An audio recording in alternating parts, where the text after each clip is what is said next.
Joining us. The discussion is going to be recorded today, and with that, we'll go ahead and get started.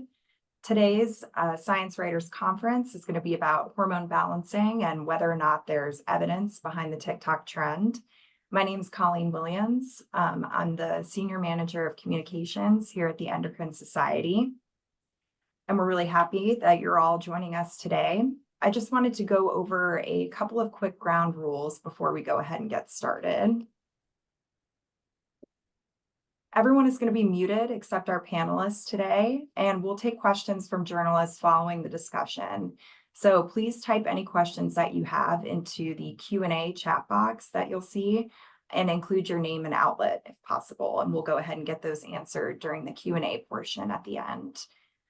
The webinar, again, is being recorded and will be available on our YouTube channel. So we're happy to provide that recording after the fact if anyone's interested. We're really excited today to present our speaker, Dr. Dina Adamulam, and happy that she's made some time today to join the discussion. She's a physician and endocrinologist with a passion for public health and nutrition. And I will go ahead and turn it over to her now to kick off the discussion and tell us a little bit more about hormone balancing.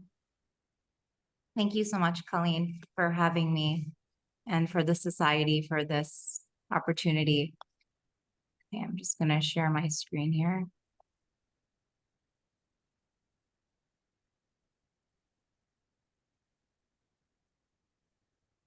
Okay, so just to start off with the basics, it's important to just talk about what are hormones.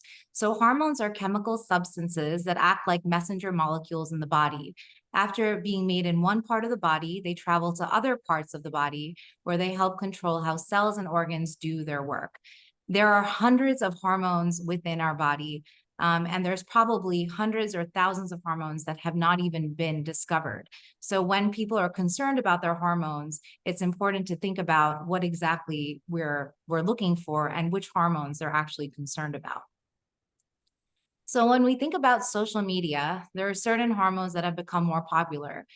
Those hormones include cortisol, thyroid hormone, estrogen, testosterone, and growth hormone. And so it's always a wonder, why are these hormones, out of all the other hormones that are out there, getting so much attention? And I do— Dr. Adamulam, sorry to interrupt you real quick. I just want to make sure you're sharing your screen because I couldn't see it on my end. Okay, so I am.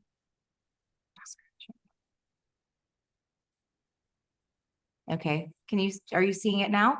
Yep, all set. Okay, perfect. So the question is, why have these hormones really gotten so much attention? And the reason is probably because when we talk about some of the symptoms associated with these specific hormones that I mentioned, they can be quite common and vague. They are things that many of us experience. And so when we Google a symptom, we often find a hormonal concern as being one of the possible causes.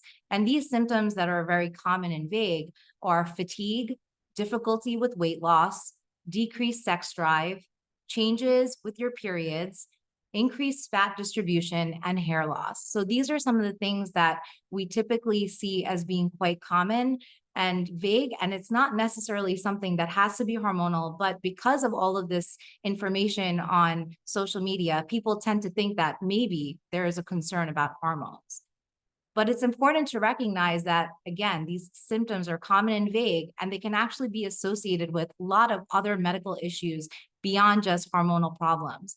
And those conditions, or just a few of these conditions, could be depression, anxiety, rheumatologic disorders, which treat inflammatory conditions of joints, sleep apnea, obesity, heart disease, and many others. These are just some of the other common things that when people come into my office concerned about these symptoms, I find out they have no hormonal issue, but I dig deeper and find out that they have untreated conditions that require further evaluation.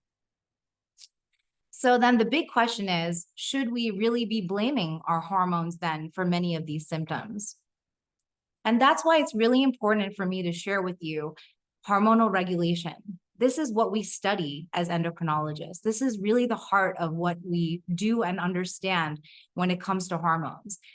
We call these feedback loops, and we believe that every single hormone in our body, as I mentioned, are messengers, and they all communicate with each other to keep our body in a tight system of checks and balances, something that's called homeostasis. And specifically here, I really try to generalize this topic to make it easier for all of you to understand. It's much more complicated than this, but just to give you sort of an easy description, we have three major players here. The first is the hypothalamus, which is located in our brain, which communicates through releasing hormones and other communicatory mechanisms with the pituitary gland, which we call the master gland, which produces many different stimulating hormones, which then stimulates the target organs in our body to produce whatever hormone it is that we're interested in understanding. So each of these players, they all communicate with one another. So if the target organ is producing hormone, that hormone is then having a communication with the hypothalamus, it's having a communication with the pituitary gland, and the pituitary gland is also communicating with the hypothalamus. So every single player here is communicating with each other to keep our hormones in a constant state of homeostasis to maintain normal levels of hormone throughout the day and night. And it's important to realize that this communication is happening through positive feedback loops and negative feedback loops. So what that means is that if a hormone is too high, then we do everything to lower that amount of hormone through a negative inhibition. If the hormone is too low, then we do everything we can to stimulate that hormone production through a stimulatory positive response. So just to explain that a little bit further by thinking about the thyroid hormone, which is one of the hormones that we hear about very often, you have your hypothalamus making thyroid releasing hormone, which stimulates the pituitary gland to make thyroid stimulating hormone, which then stimulates the thyroid gland to make thyroid hormone in the forms of T4 and T3. Now, if the T4 and T3 are low, you have a stimulating response from the bloodstream back on the hypothalamus and pituitary gland to make more thyroid hormone.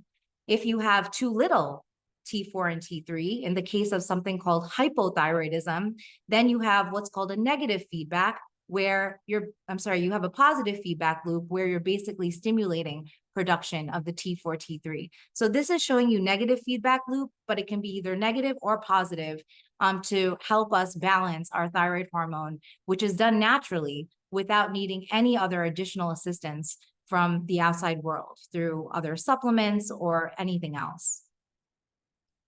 So then the question comes, well, are our hormones ever not in balance? And the answer is yes. Sometimes our hormones are not in true balance, and that happens when you when your hormones are not in balance, it's because either your hormones are too high in levels, leading to excess in that hormone, or they're too deficient, meaning that we don't have enough of that hormone. And these are usually what leads to a hormonal condition or what's called an endocrine condition, in which case you would be seen by an endocrinologist like me to help understand what's going on with your hormones and then help you to give you either treatment or understand, the background of what's happening to help you treat your hormones and to get them into a normal place. The only natural hormone deficiency that we all will go through at some point in our life is related to menopause and what's called andropause. So menopause, as you all know, is a situation where we have decreased levels of estrogen in the body, and andropause is a condition where you have decreased levels of testosterone in the body. And as we age, we will naturally have less estrogen and naturally have less testosterone, which means that when we check our levels of testosterone or estrogen in the blood, they will be found to be low, and that is expected given the fact that we are going through the aging process. So here are some rare conditions that we treat in endocrinology that are due to hormone excess. If you have high levels of testosterone, we treat a condition called polycystic ovarian syndrome. If we have high levels of growth hormone, that can lead to something called acromegaly. High levels of cortisol leads to Cushing's syndrome or disease. High levels of thyroid stimulating hormone leads to hyperthyroidism. High prolactin leads to hyperprolactinemia, and high levels of insulin is a risk factor for prediabetes as well as type 2 diabetes.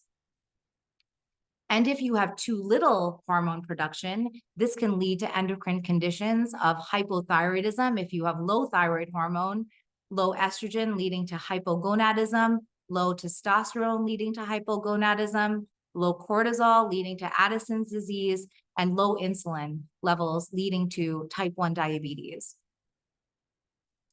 So all of these are rare hormonal conditions. Some of them are rare, some of them are more common, but the rare hormonal conditions that we treat are usually due to a tumor of the actual gland. Someone may have had surgery to remove the gland, or maybe they had surgery for something else, and in the process of surgery, it interfered with the production of that glandular hormone, or it disrupted that gland. An autoimmune condition that has led to destruction or inflammation of the gland, trauma or damage to the gland, a genetic condition, or an infection of the gland. So all of these things are going to lead to the gland or that organ not producing enough of the hormone or producing too much of the hormone. And that's when people end up coming to our office for evaluation. So when we think about hormonal conditions, the good thing is we can actually look at the values in blood work to understand truly what someone's hormones are looking like. And then we can understand, do you truly have a hormonal issue or do you not? And if you do, then we can treat you. So I wanted to share with you a case presentation. This is a presentation of someone who I actually saw in my office, and I thought it would be interesting to share with you. This was a 30-year-old female. She had a history of fatigue, depression, and anxiety, and she came to me for worsening fatigue over 3 months. She was looking online and on social media, and she kept coming across something related to her hormones, and maybe her hormones were not in balance. So she ordered a Dutch test online, which is a test that any layperson can order to look at their hormones. And she found that one of the results showed that she had a low cortisol level. Rather than going to a doctor for further evaluation, she decided to take some advice that she found on social media and start a medication called an adaptogen, or a supplement rather, called an adaptogen, which was targeting boosting her hormones. An adaptogen is a supplement that works with the hormonal glands of our body to help stimulate hormone release. It was helpful in the beginning, but then over time, she started feeling very tired again. And after a few months, she presented to me, and in my office, we also discovered that she's been gaining weight of about 30 pounds over the course of 6 to 12 months. She was developing more acne. She was developing hirsutism, which is increased facial hair growth, irregular periods. She was feeling very thirsty. She was going to the bathroom more often. She was noticing that she was bruising very easily, and she noticed that her mood was definitely worse than previous. So I took a look at her blood work.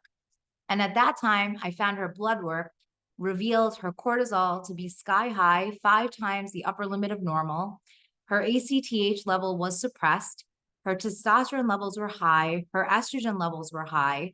Her FSH and LH levels were low. She had high blood sugars in the diabetes range, low platelets, and she was anemic. And this is someone who was never sick like this in her life. On examination, this is not my patient, but just to give you an image of what she looked like, she was developing significant centralized obesity. Her face was changing where it was becoming more round and red. Her face also developed a lot more acne, which was not just on her face, but on her chest and her back as well. And she developed significant stretch marks on her abdomen, which were abnormal, not your usual white stretch marks. These were purple and very thick in distribution. This patient, without her telling me anything, if I didn't see her labs, looked like a patient who had something called Cushing's syndrome. Cushing's syndrome is a syndrome associated with high levels of cortisol, and that cortisol level has significant impacts on all parts of the body. This person came in because she was fatigued and tired, but now she ended up developing her fatigue didn't improve. And she also ended up developing other issues like low platelets, anemia, diabetes, and her entire body changed. And this was all related to her main risk factor, which was taking the adaptogen that she believed was helping to boost her hormones. So we looked at this patient on the adaptogen coming in looking very sick, as I showed you. And then over the course of about 1 to 2 years, we kept her off the adaptogen.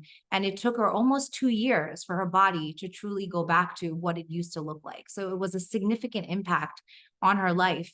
And if she didn't share with me the fact that she took those adaptogens, I would never have known that her cortisol was coming from a supplement. I would have probably worked her up for other issues like a pituitary tumor or an adrenal tumor to make sure I can identify the cause for her problems. So just to remind you what our body would do in this circumstance. So we talked about feedback loops and inhibition. So here, the hypothalamus is making something called cortisol releasing hormone, which stimulates your pituitary gland to make ACTH, which then stimulates the adrenal glands to make cortisol. Because the cortisol was in excess because she was taking it orally, her body didn't feel the need to produce its own levels of cortisol. So what happens? Your hypothalamus shuts down production of cortisol releasing hormone, and your anterior pituitary gland shuts off production of ACTH as well, and your adrenal glands are no longer making cortisol by itself. It's now living off of that excess cortisol that's in the body. The point of showing you this slide is to show you that when you're taking something that your body doesn't need, your body is doing everything that it can to protect itself. And our hormones are in an amazing state of fluctuation, and it's doing everything that it can through these releasing hormones to protect itself, like it did in this situation. As you saw, the ACTH was suppressed, and even the sex hormones, the FSH and LH, were suppressed because testosterone was quite high. So when it comes to thinking about the benefits of TikTok, I do think that there are some benefits from the information that's out there, because I do think it raises awareness for medical conditions that people may never have heard of. I also think it starts a conversation between a patient and a doctor. So I do find that TikTok can be useful in some situations. But there's probably more risks associated with some of the health advice that we find out there. One of the things I notice is when we look at the influencers sharing this information, you'll find that some of them have no expertise in the background of being able to give advice about hormones or give advice about what you can do to help your hormones. Also, many influencers suggest certain supplements and treatments, and they don't talk about the fact that it may be causing more harm than benefit at times, or what are the risks associated with taking such treatments. Most people talk about all the benefits, but much less people are talking about the risks. Many influencers are also not using health advice that is backed by science and data. They give a lot of very general advice, but it doesn't necessarily have any true scientific data or research to back it. And we've studied these hormones for years. We understand their physiology because they've been studied in animal studies and human studies through years. And it's the basis of which we've developed the field of endocrinology, for which, we're able to give this advice. And we also note that, too much information from TikTok and social media or other avenues of information often makes it really confusing for patients, right? Like if you're getting so much advice from all these different people, who do you know who to trust? And who do you know who you should go to seek advice from? So for me, when it comes to looking at your hormone health and what you can do to take care of hormone health, I think it's important to sort of look at how do you take care of your health overall, because anything that you're doing to be healthier is ultimately going to help you keep your hormones healthy too. You keep your cells of your body healthy, you're keeping your hormones and all your organs healthy as well. So my advice in terms of taking care of your hormone health is very general. The first thing is, of course, if you're concerned about your hormones and you learn about something from TikTok or social media, talk to your doctor about whether or not you should get evaluated. Your hormones can be checked with blood work. The Dutch test and all of these tests that you can find now online or even in the retail pharmacies, they don't give you great information, and many of them are not done and accurately assessed. So it's important to ask your doctor about the best test, the gold standard of checking your hormones in order to get the most information about your true hormone state. Also, if you decide you wanted to start a supplement, talk to your doctor about the risks and benefits of starting those supplements and whether or not it's something that they would recommend or something they would recommend staying away from. Does it have interactions with the other medications that you're taking? These are important things to discuss. And then for my general advice that I share with patients to be overall healthy is following a healthy, balanced diet plan, focusing on mindfulness and positivity, meditation, deep breathing. All of those are things that can only enhance your body and decrease stress. Focusing on stress reduction, which is a huge factor that can interfere with how our body produces hormones, but also how, hormones fluctuate day to day. Improving upon sleep, getting in exercise and more activity, and decreasing our exposure to endocrine disruptive chemicals whenever possible. And that's definitely another topic to discuss, but we do believe that there are certain endocrine disruptive chemicals that exist out there that may have some role in changing our balance of hormones. So if you're concerned about your hormones being in excess, you should be talking, or excess or deficiency, you should be talking to your doctor about endocrine disruptive chemicals and how you should try to limit them in your life. So with that, I will take any questions that you all may have. Great. Thank you so much, Dr. Adamulam. That was an awesome presentation. And I'm actually going to turn it over to my colleague, Jenny, to read out any of the questions that have been typed into the Q&A chat box. So again, if you can type in your questions and also include your name and news outlet, that'll help out a lot. So Jenny, I'll let you take it away. Great, thank you. We have a question from Rose Rimler of the podcast Science versus Podcast. How do influencers, wellness coaches, and individual people like your patient get access to hormonal lab tests? Are these tests legit? So the tests are readily available online. If you just Google hormone testing, you'll be able to find some of these hormonal testing panels that you can just do at home, either a saliva test, a urine test, and you send it in the mail. They'll do some evaluation and send it back to you. I can tell you that many of these tests are not accurate because I'll have patients who do these tests and they come into my office because they had an abnormal value. We'll run gold standard testing on them in the laboratory and their hormones will be normal. So it's important to take the findings of these with a grain of salt. Thank you. I have a question from Mike Monastra from Helio Endocrine Today. Has social media and the internet as a whole made compounded bioidentical hormones more accessible to the public? Also, how do you address the topic of compounded hormones with patients? So that's a great question. And I think that, social media has made this something that people are looking for. And I address it by telling my patients, if you're concerned about your hormones, you should definitely have a conversation with your primary doctor and your endocrinologist. So that way they can check to see whether or not you do need to be on a hormone replacement therapy. And if you do, then we would find the safest way to do so. So not everyone needs to be on compounded drugs. We can actually give you prescribed medications where we can clearly evaluate you and monitor you and give you the best results that you need. Great. I have a question from Nancy Melville of Medscape Medical News. How much of an upswing of these cases are clinicians seeing? Has an increase corresponded with TikTok? Yeah, so I definitely am not, I'm not following TikTok regularly. However, I can definitely tell you that there has been a significant increase in the number of people coming into our office, especially the younger people. A lot of our, endocrine conditions that we treat are typically something that we see later in life. But I'm seeing people coming in their teens and 20s and 30s, earlier ages, asking me questions about their hormones. And I do think it's being driven by TikTok, especially because I ask my patients, what brought you in? What made you concerned about your hormones today? And they'll specifically state the person that they're following, so that allows me to also go back and take a look at that person's information. And I've actually even had conversations with some of these influencers to make sure that the information they're giving is accurate. And if it's harming my patient, to let them know about that as well. Great. Nancy had an additional question.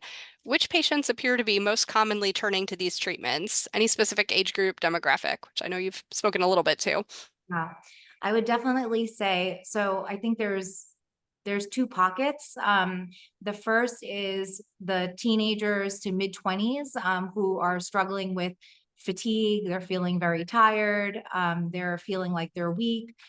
Those are the first group that I'm seeing more of in my office. And a lot of them are worried about things like their hormonal balance. Some of them are concerned about a certain issue called adrenal fatigue. And they're coming to my office asking me about this. Some of them are concerned about polycystic ovarian syndrome because they're having irregular periods. And so we'll discuss this in our office. And the next group of people are probably the ones that are in their 50s and beyond. And they're coming to me because they're concerned about perimenopause and menopausal symptoms. And they're wondering, what should they be doing? Is there anything that they can take supplements for? Is there anything that they can do holistically to help themselves? What do I feel about hormone replacement therapy? Things like this. Great. I have another question from Rose Rimler from the podcast Science Versus. Is it possible someone could have, for example, more cortisol than normal, but not so much that it rises to the level of Cushing's syndrome? This seemed to be the mechanism implied by some influencers, and it does seem plausible.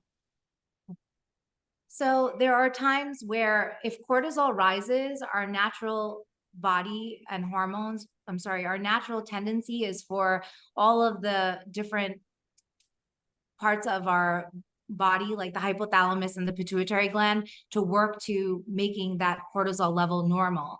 So if your cortisol level is high, then you need to discuss why it's high. So can it be from Cushing's? Sure. Can it be from some other issue? Yes.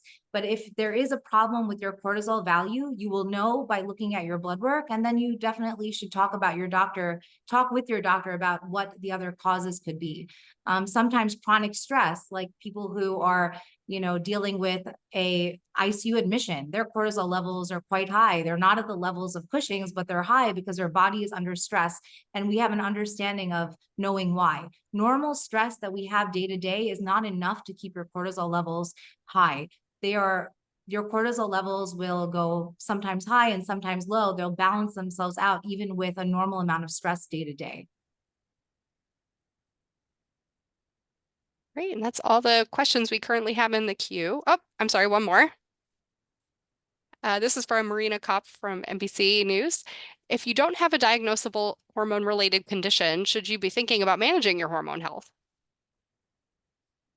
I think it's important, like I said, to manage your overall health by some of the things that we talked about. I think just being generally healthy, it'll help all of your organs functioning normally, especially your hormones as well. So that's important. And I think if you're worried about your hormones for some reason, it's a good idea to talk to your doctor about getting them checked, because it'll answer your question if you have an issue or you don't.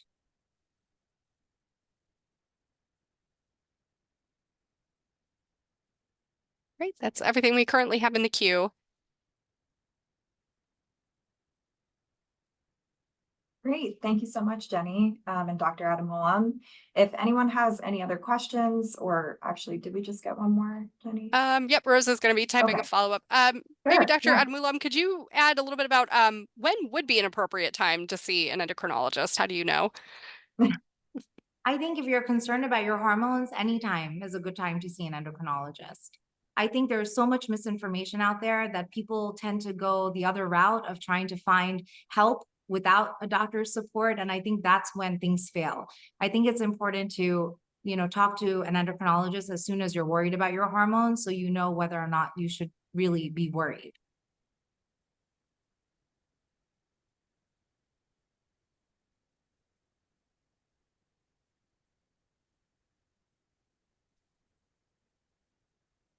Okay, now we've got some more questions. So Nancy from Medscape is asking, have there been efforts to counter the misinformation from reliable sources on TikTok, such as the Endocrine Society? Yeah, I mean, that's what we're here doing today, right? We're here because we know that this is clearly something that's come up. We know that this is harming some of our patients. So this is the voice and the way that we're trying to educate the public on this topic. It's just one voice, and I think some endocrinologists and doctors are trying to also utilize their own organizations and their own social networks in order to help with the pseudoscience that exists in general on social media that's causing more harm than benefit. Great. I have another question in the chat queue. What can journalists do to help? I think the most important thing is talking to an expert in the field to get the most up-to-date information, and always validate your resources. I've learned being in media that there's many times journalists do go to social media to look for people that are talking about a certain topic and that have hundreds of thousands of followers. And they're not always the best resource to go to for information. Many of them are influencers. They're getting paid for some of the information that they're sharing. They're, focused on talking about certain products and selling a certain product and pushing that forward. So I think it's important to still go to the credible sources for your information whenever possible. And if you want to utilize an influencer, then always back it up with an expert. And I really appreciate, that a lot of the new medical journal, a lot of the health news sites are utilizing, advisory boards with doctors and experts to sort of look through the information and give guidance. I know I do this for many different news organizations. So I feel that gives me some power, at least to make sure that there's no misinformation propagating out there. Great. I have one more question from Rose Rimler. So if your cortisol is elevated, your body should be able to lower it via that axis you described earlier. But if your body can't do this, is that a sign of a disease? Yes. So you should talk to your doctor about why is your cortisol elevated, and then your endocrinologist will run tests to figure out why is your cortisol high, and then they'll be able to isolate the reason and they'll be able to treat that.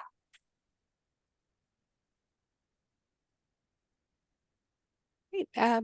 I think That one of the big things, that we kind of circled back and forth about, and I'm glad you're talking about cortisol, is that, people tend to believe I'm stressed, my cortisol is high. And because my cortisol is high, I'm having all these other problems. But it's important to realize that there is cortisol, it fluctuates during the day or night. And it's important to remind yourself that high levels of cortisol, sustained high levels of cortisol, is never normal and is never attributed to the normal amount of stress. And when your cortisol is high, your blood work will show you that your cortisol levels are elevated. So we shouldn't just, many influencers talk about, oh, my cortisol is high, or your cortisol must be high. But the truth is, you never know what your cortisol is doing until you actually check it. And that goes for every hormone. I challenge a lot of these influencers when they talk about, oh, do this for your hormones. I ask, what hormone are you speaking of? Because there's so many, hormones out there. And I don't think that people really understand, what hormones are these influencers talking about, and how are those hormones actually supposed to be acting in your body, and what other effects would they be having if something was wrong with them? Great. Thank you so much. That's everything we currently have in the queue. Great. Great. Thank you so much. Those were awesome questions. And again, if any other questions pop up, please feel free to contact us, the ES Media team at media@endocrine.org, or Dr. Dina as well provided her email address and her Twitter handle. So again, with that, the recording will be up on our YouTube channel in the coming days. Do let us know if you want to set up an interview or have any other questions. And thank you again so much, everyone, and have a great rest of your day. Thank you.